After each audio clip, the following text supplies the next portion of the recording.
You said the GDP figures are basically not worth the paper they're written on. Well, the functioning of any economy, and this is always important to investors, depends on the availability of information. The better the information, the more efficiently a market will function. Now, in China, statistics have always been dodgy. I remember, even the former Prime Minister Li Keqiang of China has said as much. He had his own way of measuring the economy because he admitted that the figures he was getting from local authorities couldn't be trusted. So he looked at train traffic, he looked at electricity output, he looked at all these proxies for trying to figure out what the economy was doing. When I was working out there, a lot of finance companies, a lot of analysts had even weirder ways of doing it. Some of them would literally send a spy down to the Shanghai docks and count the number of trucks coming in and out. Someone else looked at admittance figures to Shanghai Disneyland. All of these as kind of proxies for the economy. Others looked at satellite imagery over a number of years, trying to match the claimed figures with the number of lights that were on in different parts, because people simply didn't trust the official figures. And by some estimates, GDP over the years have been overstated by a quarter or a third. But more recently, it's become even more difficult because of the politicization of information at a time when people are really trying to figure out what's going on with the Chinese economy.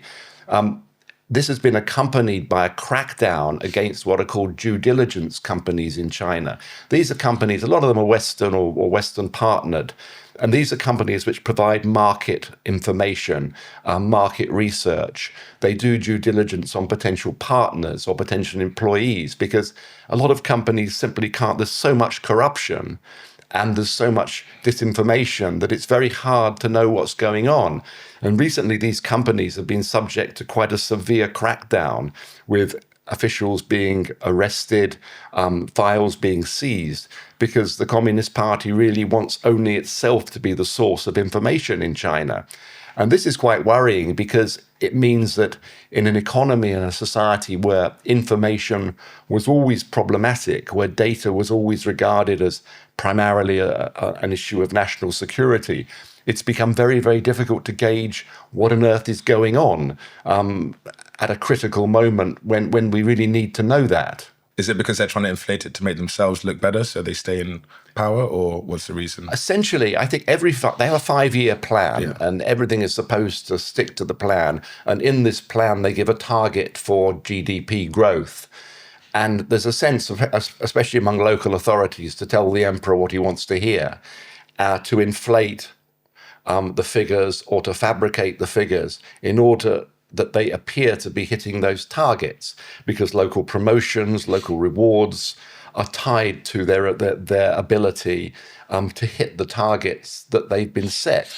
I think that when the leadership sets itself these rigid goals, it almost becomes self-fulfilling. That it doesn't really matter what the economy really does, but they've got to be seen to be hitting these targets. And with the economy at the moment looking quite fragile, there's a lot of skepticism out there about whether even the figures they're now quoting of maybe 4 or 5% growth, A, are achievable, and B, whether the figures they're giving are in any way accurate. The Rhodium Group, which is one well-respected group of analysts, reckon that growth is at best half of what is claimed. Others believe there's no growth at all at the moment. I'm going to ask this question a few times, I think, throughout this interview, but why China, and why can we assume that the West are not doing this? Didn't the Americans and the British not have the exact same incentives around manipulation of data? I think manipulation of data goes on in all sorts of societies, but it's far more difficult to do it in a more open society, a more open economy, where you've got more freedom of expression, free press, a functioning legal system, where you can challenge what the authorities are saying, where you can examine more closely the claims that are being made and the data that's being presented. In China, it's much, much more difficult to do that. And it's hardwired in many ways into the DNA of the Communist Party. And there aren't the mechanisms there to really get at the truth. And where the mechanisms have existed, for instance, the due diligence companies, or for a while when the Chinese internet was more open, there were more effective ways or some effective ways at challenging the official narrative. But they've more or less dried up in that respect. So what's happened in the last 10 years then with the change of leadership? And how do you think an average person in the UK views China incorrectly then? I think it's taken a while to catch up because there was a perception, if you turn the clock back, certainly when I embarked on this series of books, there was a sense that China's rise was essentially benign. It wasn't like Russia, which everybody's been a little bit worried about what Russia's doing and where it's going and the essential resentment and aggression that has been Russia for a long time, with a sort of maybe a brief pause after the collapse of the Soviet Union. But there was a sense that China was more benign, that China China's rise was going to benefit everybody, that China would inevitably become a more open, it wouldn't perhaps emulate the West, but it will become a more open, a freer society, a more reform-orientated economy. And I think that it took a long time when Xi Jinping came along as party leader in 2012 to realize that this was not the case. And, there was, in Western boardrooms in particular, in companies, they were almost bewitched by this notion of, there's never been a level playing field for business in China. They've broken as about every agreed rule of international commerce over the years. But there was always a sense that it was worth it, that we need to be in that China market. I'll give you one example, which I met a diplomat a few years ago in Beijing, an American diplomat, who'd just come back from Ningpo, which is a town on the coast south of Shanghai. And he was furious. And he said he'd gone down there because an American businessman had been clipped by one of those annoying little electric buggies that you see scurrying around at airports. In China, they tend to ferry VIPs to different parts of the airport. And he'd been hospitalized. And they took away his passport and refused to give it back until he paid for the damage to the buggy. And the diplomat was infuriated. He went down there, went to hospital, and the guy told him to go away. The reason he wanted him to go away was because he wanted to pay the fine, because he didn't want to upset the local authorities with whom he was about to do a big deal. And that story in some ways is quite shocking, but it was quite common in the sense there was no indignity almost that companies were not willing to put up with for a slice of this mythical market, for to sell 1.4 billion whatever gizmos you were trying to peddle into the Chinese market. They were bewitched by the market and were almost prepared to put up with anything. I see that changing somewhat. There's much more focus now on, in the past, yes, China stole technology. They forced companies to hand it over. They were the world's biggest cyber spies. But it was almost, we can put up with this because we need to be there. We need to be in the market. But I sense that calculations are changing now in boardrooms, and their view on the cost and benefits of being in China is starting to change. Elon Musk has probably felt the wrath of that, right? With his, he was like their darling. You said in a tweet recently that he's kind of like in the middle and both sides hold him up as a poster child almost, or an asset, you called him. Yeah, Elon Musk. He is China's favorite Western capitalists at the moment. They lavished enormous favors on Tesla in order to get them to set up their factory. Steal the technology, though, do you think? You said that they did. They let them set up loads of R&D in Tesla, set up loads of R&D in China, but then at one point they stole some of his IP. That's right. Tesla, and which should have come as no surprise for anybody that's used to working in China. But that was, they lavished all these favors on Tesla, whether it's the land, the cheap money, the enabling them to own the business outright instead of in partnership with somebody else, all sorts of favors during the COVID pandemic in terms of looking after them with equipment, with getting their workers to the factories. Why? Because they wanted Tesla in China, because this is one of the world's most innovative companies. They wanted to develop their own EVs, where they wanted to lead the world in electric vehicles. And they thought that by having Tesla there, it would galvanize China's own supply chains. It would galvanize China's own EV industry, which it has, to the point that BYD is now challenging Tesla for world domination. So in a sense, this creature Tesla helped create is coming to sort of devour its founder. And then at the same time, of course, this free speech absolutist, as he describes himself, I mean, that notion stops at the Chinese border, where he's been very supportive of the Chinese Communist Party and has echoed its position on Taiwan, on Xinjiang, on Hong Kong, in numerous other areas. And so that's a plus. And that's what I meant by this notion that the Chinese Communist Party would regard him as quite an important asset. How things are going to play out, I think, is very, very interesting, because Trump has around him some very hawkish figures on China and on trade and on tariffs.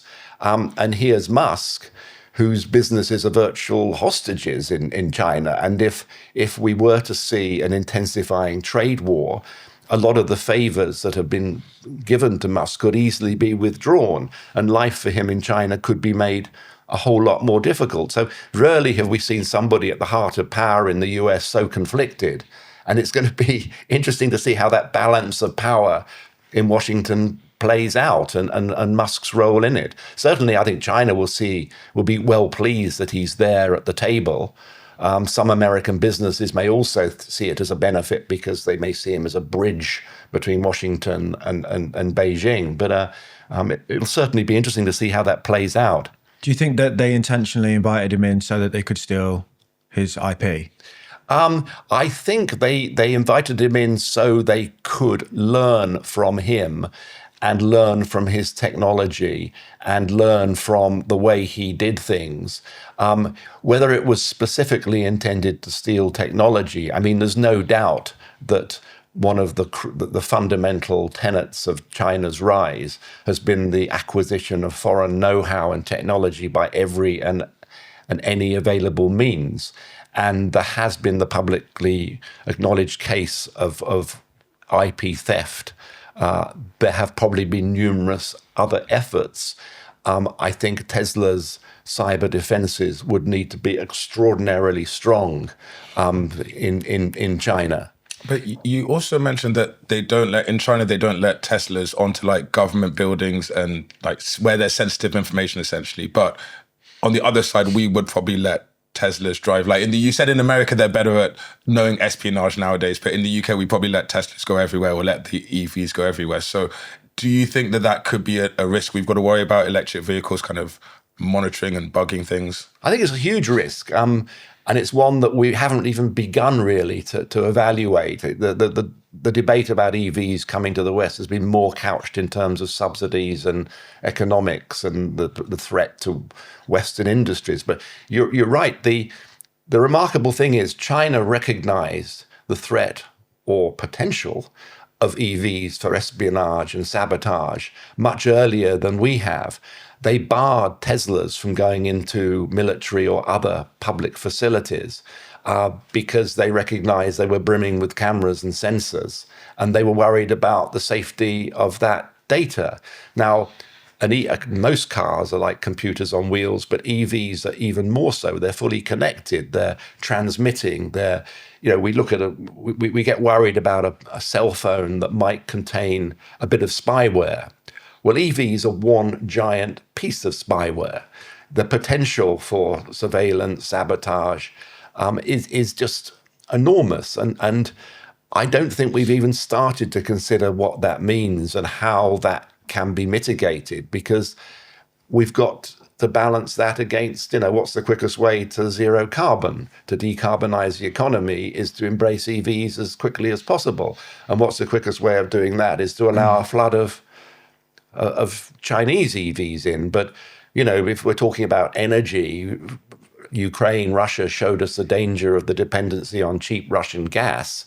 And are we making the same mistake if we allow ourselves to become too dependent on cheap Chinese renewable energy sources? Or cars that can just be turned off? That's right. I mean, there was a movie you remember a few years ago, The Italian Job. I think the Michael Caine version was the better one, actually. But they remade it. And in the course of researching the book, there was somebody who was at that time working with GCHQ, who said to me, who drew my attention to that movie, because in the movie, as part of the heist, the gold heist, they turned off all the traffic lights in Turin, the Italian city, to create mayhem in order to be able to carry out to get away.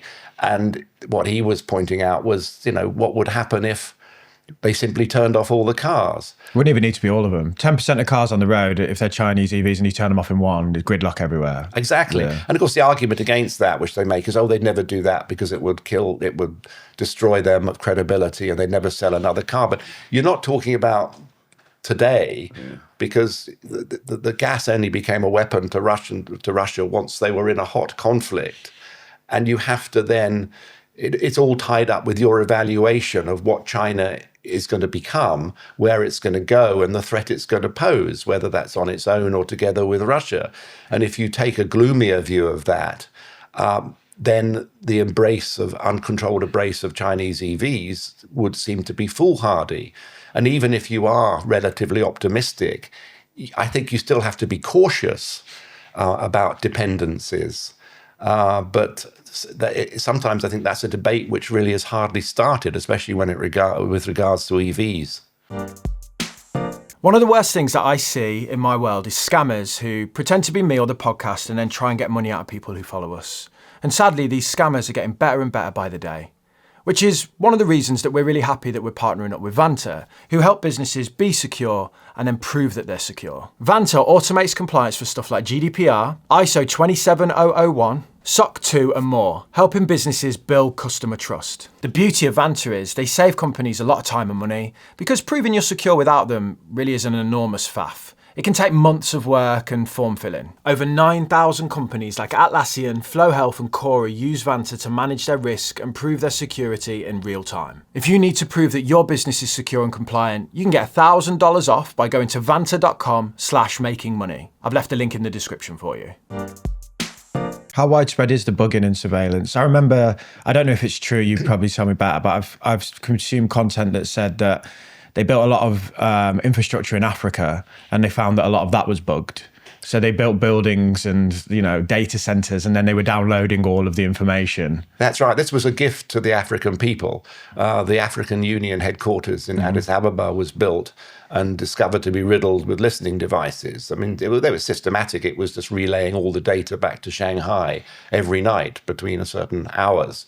And this was discovered, but at the time, the African Union and a lot of the key members were so beholden to China in terms of the money China had put in that they didn't reveal it. And it was actually revealed through leaks to Le Monde and one or two other papers. But, it is pretty widespread. I mean, what a lot of companies won't, very widespread, a lot of companies won't necessarily discuss it, but it's become regular now if executives travel to China and even to Hong Kong. They will take throwaway phones and disposable laptops. It's, you do not trust a piece of technology which has been exposed to the Chinese surveillance state.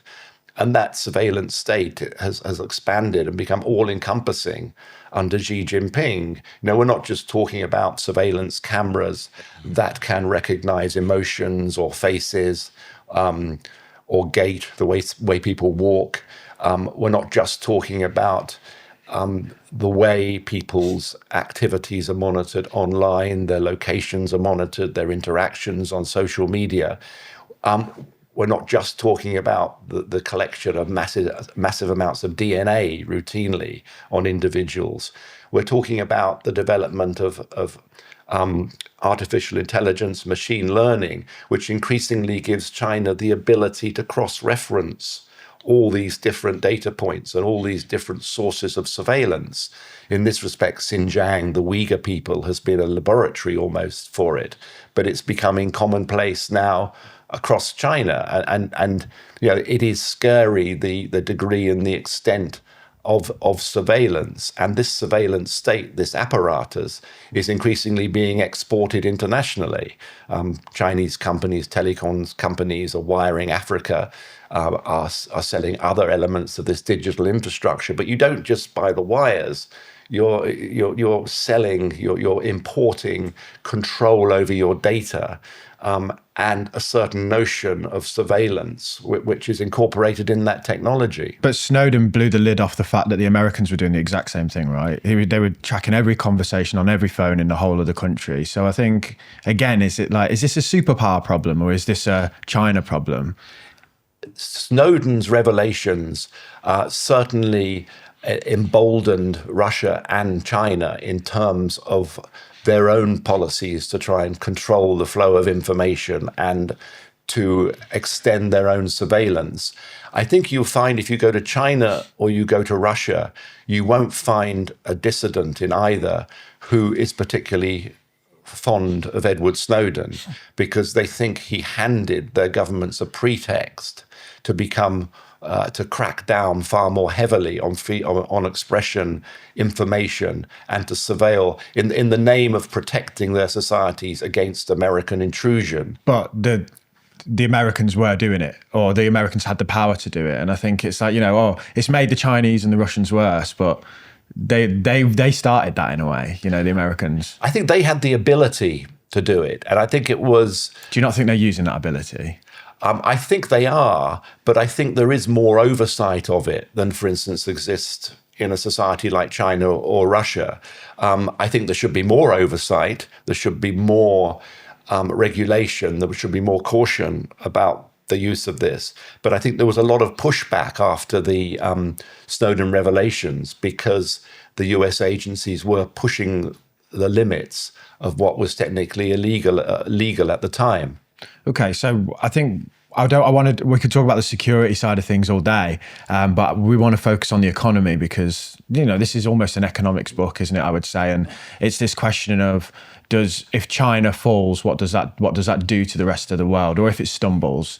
You say that it's the biggest bilateral lender on the planet. Can you just explain what that means, first of all? Well, that means in terms of the money that they've been pumping into, particularly what fashionably is now called the global south, poorer countries, whether it's Africa, Asia.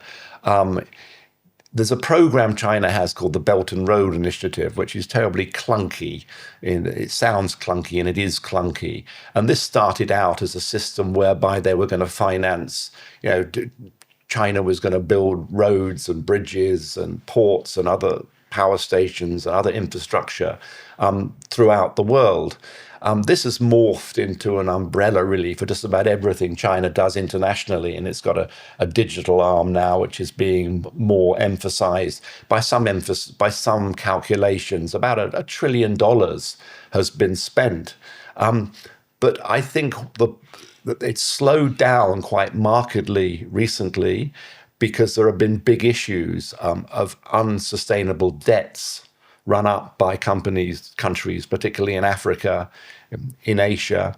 There have been big issues over transparency, over corruption, over the ability of China even to sustain the sort of levels of spending which it has been putting into these countries.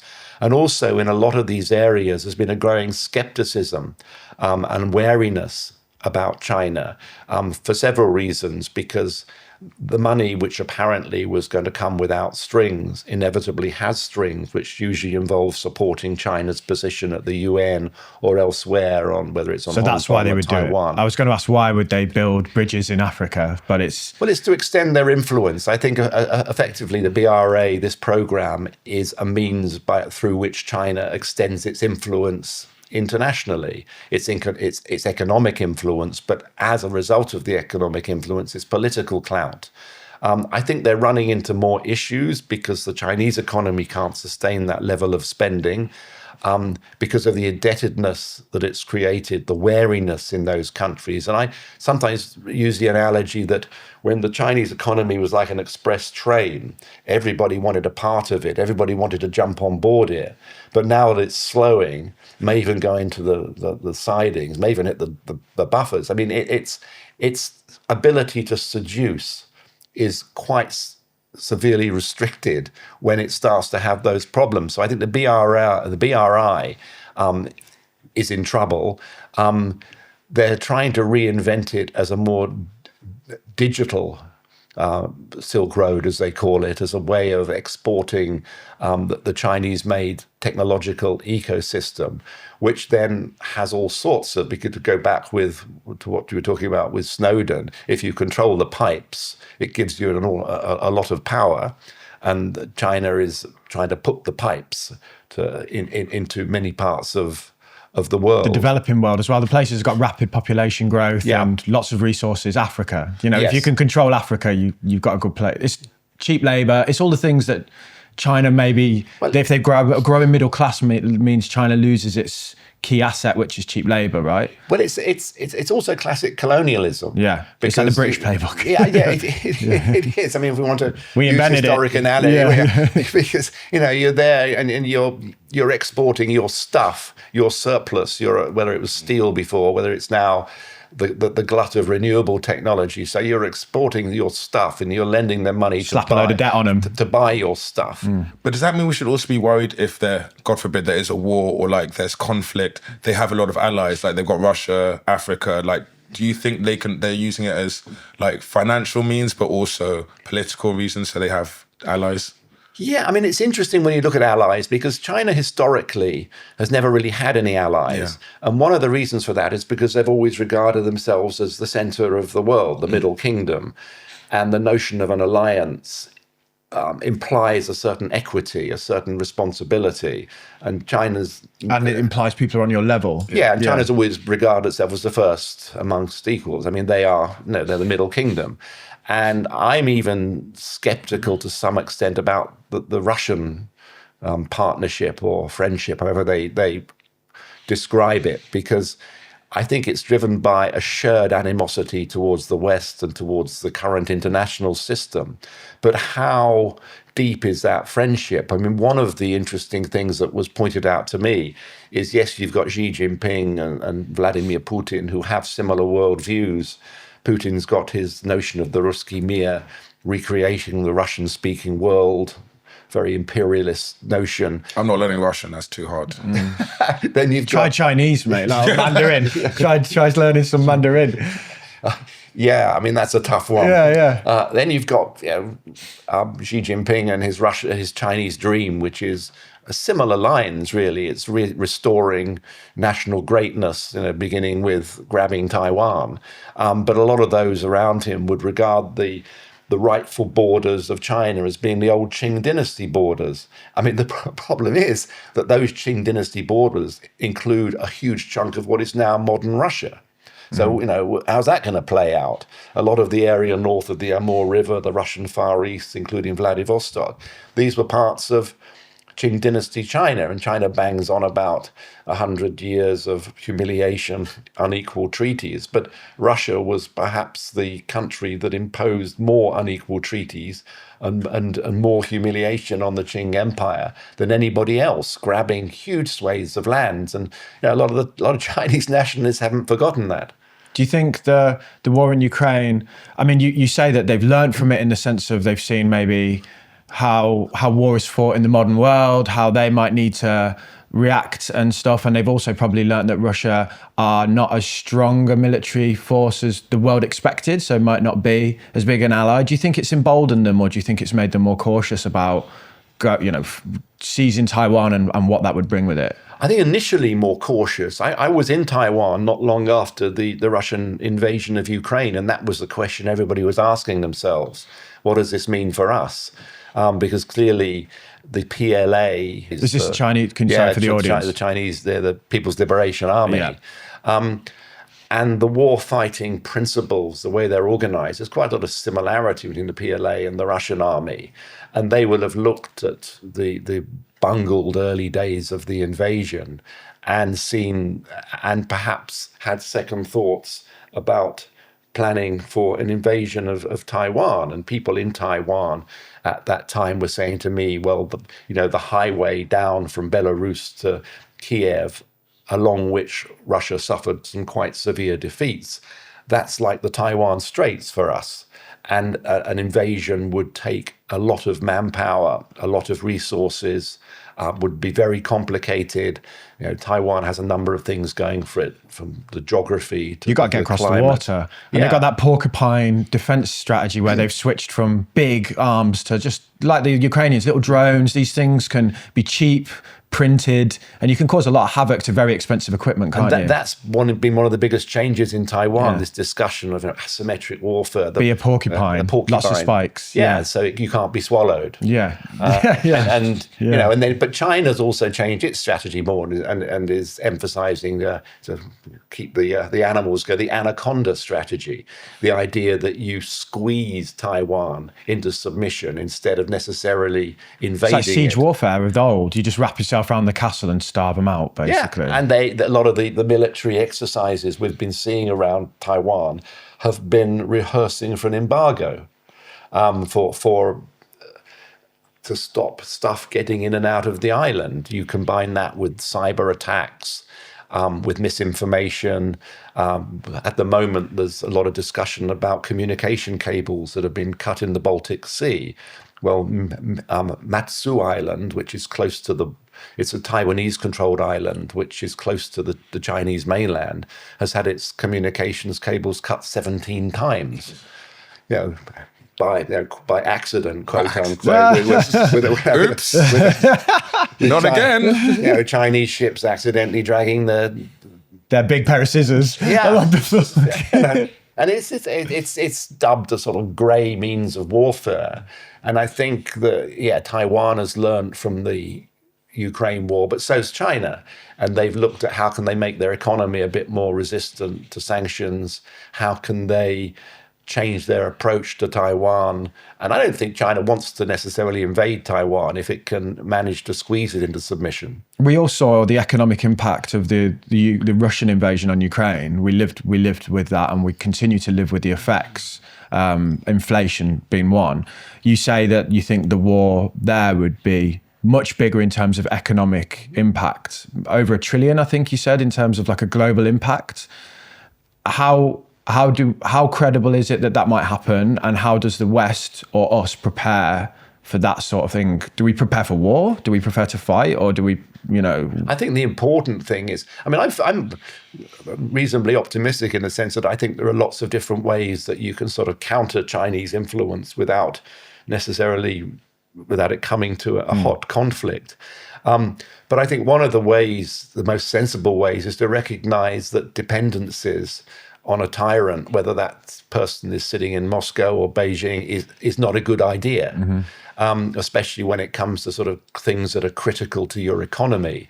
And it sometimes concerns me that we have, and we're seeing now with the new British government, Keir Starmer meeting Xi Jinping, that the government believes that you can separate, on the one hand, concerns over human rights and security, where, to quote him, he wants to be frank, although we haven't seen much of that, from the economic side of things, a belief that China is an important economy, as indeed it is, and there are economic benefits to be had by engaging economically with China. The problem with that approach is it's not one that Beijing recognizes. It's never separated the two. So trade, investment, market access have always been seen as a means of coercion. It's, China's essentially as a predatory economy. A vampire. Going back to the vampire again. And it's very hard to separate those. And we've seen it in numerous ways, in numerous places. There were embargo imposed on Lithuania not long ago after they had the audacity to allow Taiwan to open a diplomatic compound in that country's name. We saw an embargo against Australia because Australia demanded an inquiry into the origins of COVID-19. And indeed, it turned out that the Australian economy was more important to China than the Chinese economy was to Australia. And the Australians managed to, where they had stuff that was affected, like wine, like lobsters, they managed to find, or grain, they managed to find other markets for it. And in fact, the wine and lobster was increasingly smuggled through Hong Kong, which returned to its roots as a sort of smuggling center. And there were these stories. What, they just wanted that Australian wine? the Chinese banquets that had relied on Right. Aussie wine and lobster were. They wanted to get this stuff into southern China. So there were these reports in the Hong Kong newspapers of huge customs Just needed that raids Sauvignon Blanc. on boxes full of lobster. And these were breathless accounts in the Chinese press about, which made it sound like it was cocaine or something. Found, confiscated 20 kilos of the white. of the reds. Yeah, the white. So, And it was lobster. but so is this a point then? Is this like, first of all, maybe there's this perception that China is clever, but actually they might not be, and they might not act in their best interests. We almost have this perception of they're like logical and the leadership is well thought out, and over hundreds of years they plan, rather than our political systems, which jerks left and right constantly. And then do we have lots of power here? Are they scared of us in the terms of they need the West? They do, and I think we do have power, and I sometimes think we don't realize just how much power we have and just how important it is to stand up. There's always been this notion that, we don't want to offend China. I mean, as you probably noticed from the book, I have no issue with offending No, I was going to China. say, you're not going back. You're not going back. But I just think politically, it's very short-sighted to take this view, we've got to be terribly cautious, it's China, we don't want to offend China. Because I think that China has many vulnerabilities. I think that the point that you mentioned about China being technocratic, in the course of of researching this book, I went to Singapore. Technocratic. Thank you. What is technocratic? I should have to tell you to hit the button. The notion that you have these experts and you have this long-term vision and you can plan and you can calculate in a way that's not available for pesky democracies who are on 5-year cycles and have to think short-term. And during this was always this notion that China, and this has been cultivated by Chinese leaders, we've got this expertise where we promote on the basis of who knows best. And I went down to Singapore and I talked to the guy who for years was their top civil servant. And I said, what do you think of this? And he said, it's a load of baloney. He said, the thing is, it doesn't matter how good your civil servants are, how good your experts are, your technocrats are.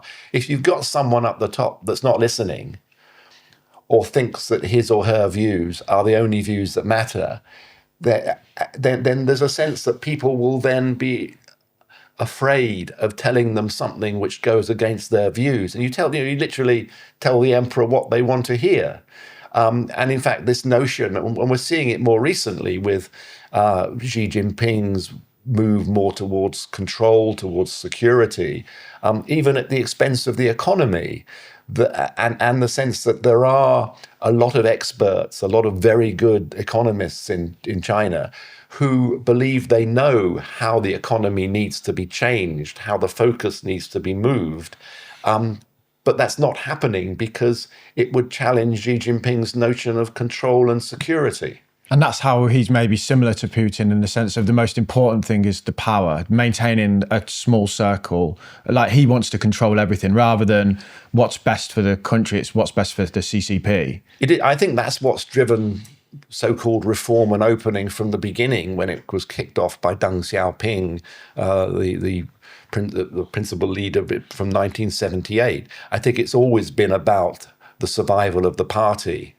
And when you look at the changes in openness and closing of the economy, it's all about the survival of the party. The party is a remarkable beast. I mean, it has survived, often against the odds. But that's always been the principal driver of change in China, and it continues to be. Easy to survive when a country's booming and everyone's getting richer, and the Chinese have got richer, right? Now, one area that I want to look at that I think people will they'll know because the story broke internationally is the property bubble and Evergrande. And how is that shifting things there now? And do you think CCP see that as a threat to them? Because 70% of Chinese wealth is held in property that's now collapsing. That's right, and that's a middle class who were among the biggest supporters of the CCP. Well, the economy was built very much on 3 pillars.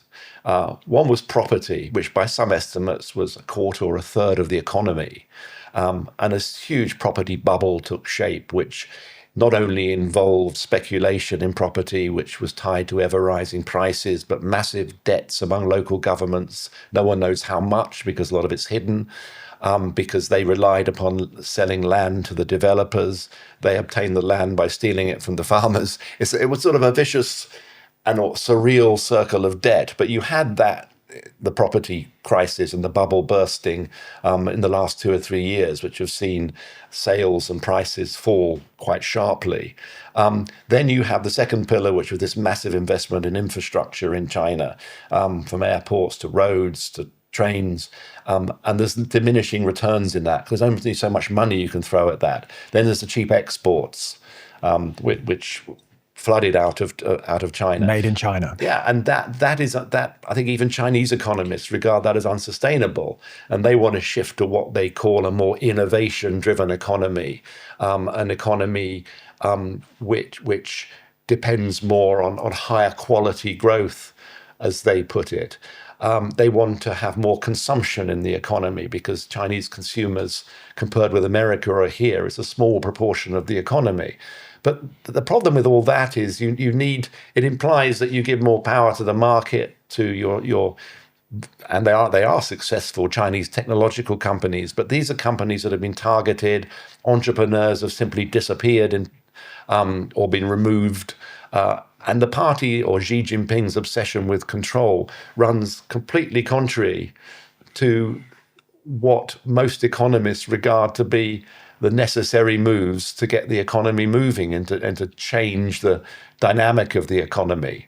The problem as well is you've got endemic corruption. I mean, a lot of the corruption that takes place in China, well, the difficulty with taking corruption out of the system is hard when corruption is the system.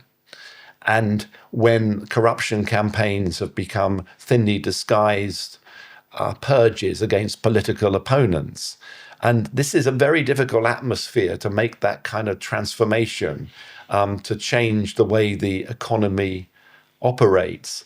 And one of the figures which I find quite significant is the soaring rates of youth unemployment, which by some measures, well, they went up to about 20% last year, at which point they stopped publishing them because no one likes good news, and especially not the CCP. So you stop publishing them. Then they began again after a few months, recalculating the way they did it without really saying how that was. And even now they're creeping back up again. This is mainly graduates because there was such a big expansion of Chinese colleges. But the problem is, this comes back to your point about political stability, is you've almost had this unwritten rule in China, this pact, whereby the party would deliver growth, the party would deliver stability, and in return for that, you had political docility. People didn't question the party. You embraced the economic opportunities we're giving you, but just leave the politics to us. And one question is whether that breaks down, because if you're in a situation where the party is no longer delivering those rates of growth and where you're getting more instability, it starts to challenge the legitimacy of the party, because the party's legitimacy doesn't rest on elections. It's not electoral democratic legitimacy.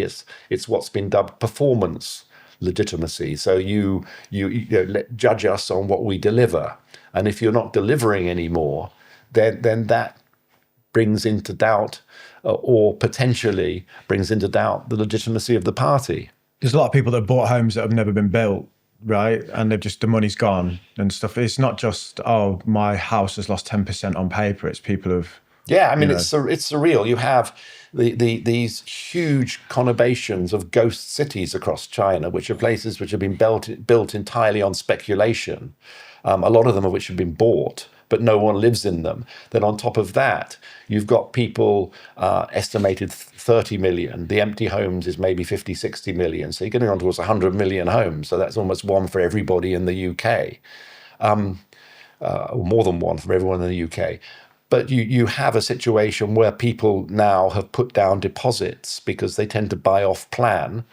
and you have houses that have not been completed, houses that have not been built, people very much in limbo, lots of resentment. And this isn't a great atmosphere where you can say, look, we want you to spend more because we want more consumption in the economy. One of the pillars of personal finance is having an emergency fund so that you can withstand financial shocks. But the value of holding on to lots of cash beyond that is questionable because it just gets eaten away by inflation. You should put that money to work, and really the same goes for any money that's in your business. There's an amount you want to hold in your business account to ensure that you can weather any storms, but then you want to put the rest of the money to work, and where should you do that? I use Tide's Instant Saver account for this scenario, and they're offering new customers 3.81% AER variable on unlimited deposits until June 1st, 2025. I even use it for stuff like putting all my tax money in, so my up and coming VAT bill, I stick it in there so I can generate a little bit of a return on it in the meantime. If you'd like to give it a go, then use the code MAKINGMONEYQ1 and you'll get £100 if you add £5,000 in the first 30 days. There's a link in the description for you where you can also find a link to the full T's and C's and Tide's terms. The variable rate is correct as of the 6th of February 2025. In your book, you said the raw addictive power of made in China is what attracts a lot of people to do business in China. And we're all still feeling like the effects of Brexit and how expensive everything's gotten since we've left Europe, since we left the EU. Do you not think that if we start doing stand up to China, everything is going to become more expensive, like Apple headphone, like everything because everything's made in China. So is it feasible for us to not conform to what they want? Because who's the alternative for the supply chain? Well, I think you're right that there is a cost, or there might be a cost for reducing our dependence on China. And at a time when there is a cost of living crisis, and at a time when China is producing and pushing out a lot of cheap stuff, whether it's from renewable energy to consumer goods, I think that supply chains are shifting. Perhaps not as fast as they should. For instance, Vietnam has been a big beneficiary of companies shifting out of China, where costs supposedly are even less than they are in China. Other parts of Southeast Asia has benefited quite considerably, especially on the sort of more lower end stuff. I think a lot of the headphones now are made in Vietnam. And I suppose it depends upon the pace at which you do it and the alternatives which companies are finding for. I mean, they'll always look for where they can produce stuff cheap, cheap and efficient. I mean, supply chains used to be driven by price and efficiency, but I think the difference now is they've introduced this new buzz term, resilience, by which they mean reducing their dependence on factories in China, not for a number of reasons, because companies are finding it increasingly hostile environment to operate in because of the deteriorating geopolitics, the threat of sanctions, all sorts of stuff means they're looking for different ways and different places to produce goods. And that is happening. I think that when it comes to, say, investment in China or sourcing from China, I think the most important initial thing is to be aware of what we're dealing with, is to be aware of what happened with Russia, to be aware of the dangers of what might happen with China, is to be aware of the way that dependencies could come back to bite you. I think it's not necessarily a case of let's immediately cut all links to China. I mean, it's going to continue to be an important source of goods. And let's face it, the majority of goods coming from China are not necessarily threatening or critical or are going to be highly damaging if they are suddenly cut off. It's more thinking about critical goods. It's more thinking about stuff, whether it's EVs, for example, or whether it's critical minerals, stuff which could be highly damaging if it were to be abruptly cut off in the case of deteriorating relations. Where do you think China is heading in the next 5 to 10 years then, rather than, our reaction to it? Like, where do you think that's going as the train, as you call it? Yeah, I mean, I think the economic situation in China is probably worse than even we imagine it to be. I think that the days of double-digit growth are over. The days, I think, of reform and opening, as far as that was ever a clearly defined project, and I question whether it ever was, are over. That's not where Xi's going. He's building a technocratic security state. He's building his emphasis is on security. It's on survival of the party. It's on control. So I think we're in for quite a turbulent period economically in China, and we're already seeing more instances of social instability in the country. We're seeing cases of which suggest political issues at the top in the party. We've seen just over recent months the purging of a foreign minister, 2 defense ministers, very senior people at a military level. I think that we're going to see more turbulence, more economic problems. I think the danger is that that this inflames a more xenophobic nationalism. There's a danger that you could see more aggression around Taiwan, although and in the South China Sea, which we haven't spoken about. So I think there are multiple reasons that over the next 5 years, I think we have seen what I would describe as peak China. But peak China is not necessarily a less dangerous China, because it could become more unpredictable. But I think also peak China is very overstretched internationally. I don't think it's particularly loved internationally. There's more wariness, even amongst countries that have borrowed a lot of money from China. And I think that a smart Western policy would recognize that there are multiple ways to push back, multiple weaknesses that could be exploited, multiple ways to try and reassert influence with countries who were neglected before, like Africa. I mean, part of the reason why China's been so successful in Africa is because of Western neglect. And I think there are multiple smart ways of dealing with the threat from China. If Western governments, and I take the point that it's not, there are a variety of it's not a single superpower like China. and perhaps more so under Trump. But I think a smart policy would find multiple ways of pushing back and sort of reasserting. Do you think India is an opportunity in terms of embracing India for its characteristics that are similar to China, and that's where we move? I think there's a certain wariness about, India is always unpredictable. It has been, particularly under Modi, but it's a very successful economy.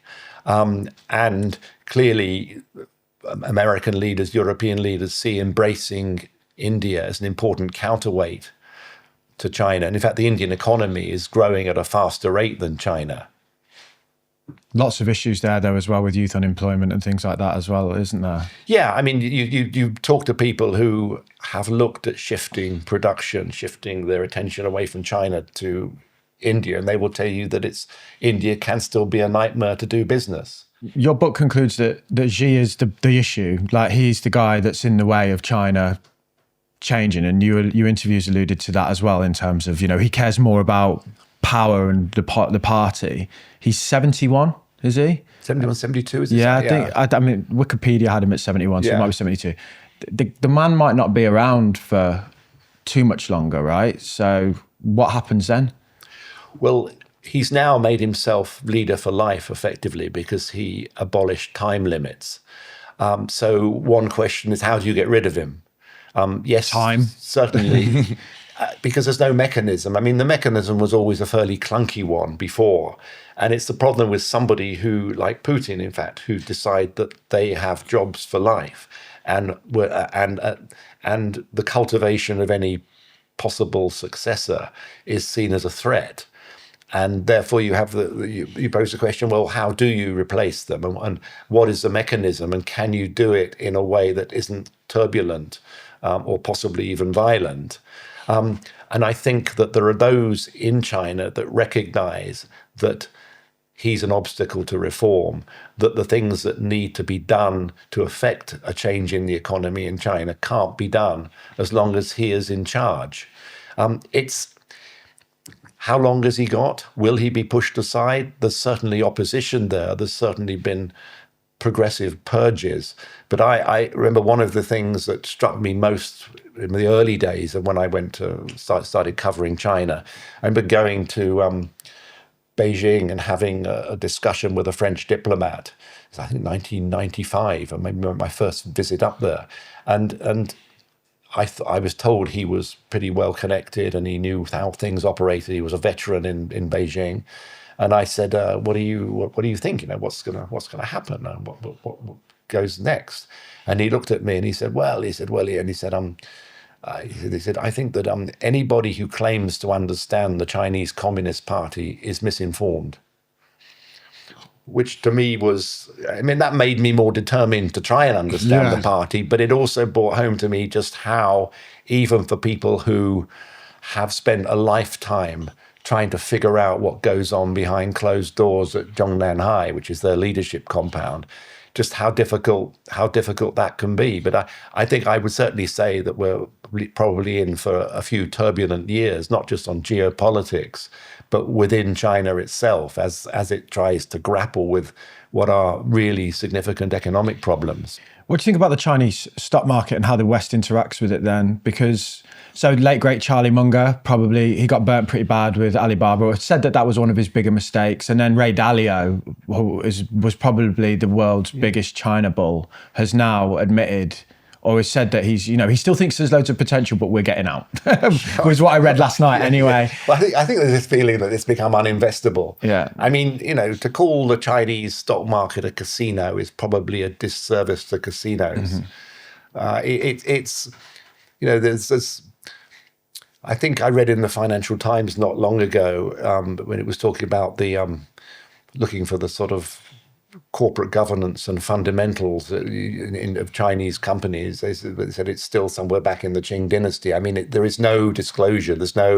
It's a very difficult to understand what is really going on. And the Chinese stock market tends to move on rumors of government support or government crackdowns rather than from anything intrinsic about the companies that compose it. And I think it's very... The stock market goes in waves of boom and bust. It always has done. And now and again, that sentiment gets transferred onto the property market, which has had the same sort of behavior. But I think that there is a view now among Western investors, certainly, that the Chinese stock market, it's had a bounce recently because of a big stimulus package that the company announced, pumping billions to try and revive the property market and the stock market.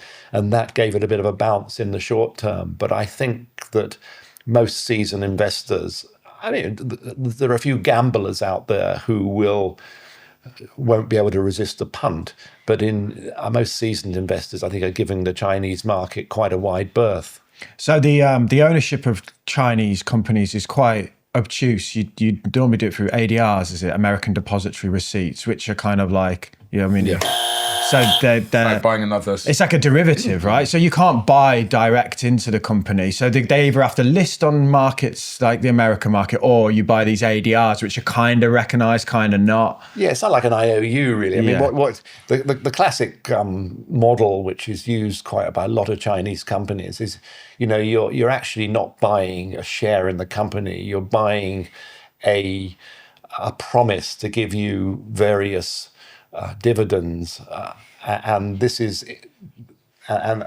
issued by a company that's typically, say, based in the Cayman Islands, and it's of dubious legality, and essentially it's because a lot of these companies aren't allowed to have the party won't allow them to have foreign owners. So in a sense, you're buying a promise of a share of future dividends, but it's a very again, it's one of those structures which sounded okay in the good days when you never saw any real problems ahead, and it was a way of getting part of the China action without actually owning shares in the company because that wasn't allowed. But is it another disguised nuclear bomb that they could set off? Yes. They could, like with the electric cars, they turn those off. I mean, we're getting a bit conspiracy here, and I don't want to say that that's going to happen, but the ADRs are certainly something where there's a lot of money sat in the markets. I mean, even a global index fund would be maybe 8% China. I don't know what there's, maybe it's less, but there's billions and billions, maybe trillions of Western money invested through these kind of vehicles that they could just go, no, we don't recognize those. And they delete that money in an instant. Yeah, they could do that. I mean, they have no legal standing. No. So it could be withdrawn at any time. I mean, it would do, I think, a lot of damage to the China and Chinese companies. Yeah. So that would suggest that it wouldn't be. But this isn't a share in a company. It's something which is very different. So when in the past there was companies listed on the American markets, Chinese companies that reached billions in valuation, and when they went and looked, so there was like famous short selling businesses that they basically investigate companies so that they can go, we think this is a load of crap, we're going to short it so we can make money. They went to say this company that was listed on, I don't know, the New York Stock Exchange, and when they went to the offices, there was no one there. It was just like a hut. They argued that the business had 5,000 staff. They go and there's nothing. There's like a security guard and an empty lot. And it just come out that at every layer, they'd fabricated the numbers. So because it was like, well, hold on, this business has accounts that have been signed off by the largest accountancy firm in China, like an EY or a Big Four, PwC. So you've just lied. And then it was like, oh, see you later. You know, do you think that that's a common attitude in China towards the West? And well, very, very common. I mean, the accounting standards, the American Stock Exchange, when it was so keen to get these companies listed, allowed far lower standards of accounting standards and also other disclosure standards than it was allowing of American companies to be listed, because it wanted these Chinese companies. And it's only now is that beginning to change, and companies are being required to disclose more and to have higher accountancy standards. But I think it's very commonplace. It's interesting that then they would come to the UK because the UK is desperate for its markets to be bolstered. You know, you don't list in the UK if you want a big valuation. You list in America. Look at ARM and companies like this, that we build these companies and then they go list elsewhere. So for Shen, is it Shen? Yeah. To come here, it's almost like they know that we will give them a bit of grace or something. Yeah, they weren't allowed to list it. Well, they decided not to list in New York because they read the writing on the wall, because there was growing opposition. I mean, not just politically, but also because of the disclosures that would have been required and because of unease about certain practices of the company. And they clearly see the UK as giving them legitimacy as an important market. And they hope where they can find a regulator who is not so strict. Do you think there's any good news here? Do you think, because we sat here now, they're going to turn off our cars, they're going to delete all our money. Do you think there's any good news here, like any positives for people about China and its impact on the world and working with them? Yeah, I think the good news is that people are waking up to the reality of China. What worried me and what deeply frustrated me when I first started writing these books was that people just didn't appreciate just what was going on, didn't appreciate the threat that China was becoming, didn't appreciate the risks that were being taken. And I think now there is a greater awareness of what's going on. I think we've almost gone from an issue of almost naivety about dealing with China, the so-called golden era under David Cameron, where Chinese investment was courted and the only due diligence, it seemed, was a number of zeros on the check, to the point now that I think there is the far greater awareness.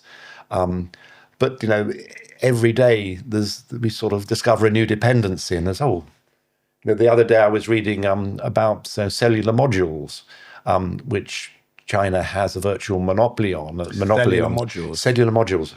Yeah, go on, hit it. It feels good, doesn't it? It does. Well, and I asked the person Made in China, that. It blatantly is as well. Well, I should be talking into this. Yeah. The fridge. Cellular modules. I said to the guy that I was talking to, well, where do you, he said, they basically connect stuff to the internet. I said, well, yeah, so where are they? He says, oh, they're everywhere. He says everything, the IoT, cars, everything has a cellular module because it's what, it's the gatekeeper in the system. And I said, how do you, and he's written a couple of reports about this. And he said he talks to officials and he'll say, and he first mentioned cellular modules and he'd see the face drop. And it was like, another one? How do we even begin to comprehend sometimes the degree of dependence that's been and is being built up? And I think that's where we're at the moment. It's not, we have this greater awareness of the dangers of dependence upon China in numerous ways, or dependence on an increasingly hostile China. But I think we've now reached the point, well, how do we even begin to deal with that? And I don't see politicians having a very easy or coherent answer to that. And it comes back to, again, the world's second biggest economy, an economy you can't ignore. But how, no one's saying don't engage with China, but we need to look at the terms of the engagement and what we talk to them about, and how we reduce the dependencies, especially in critical areas.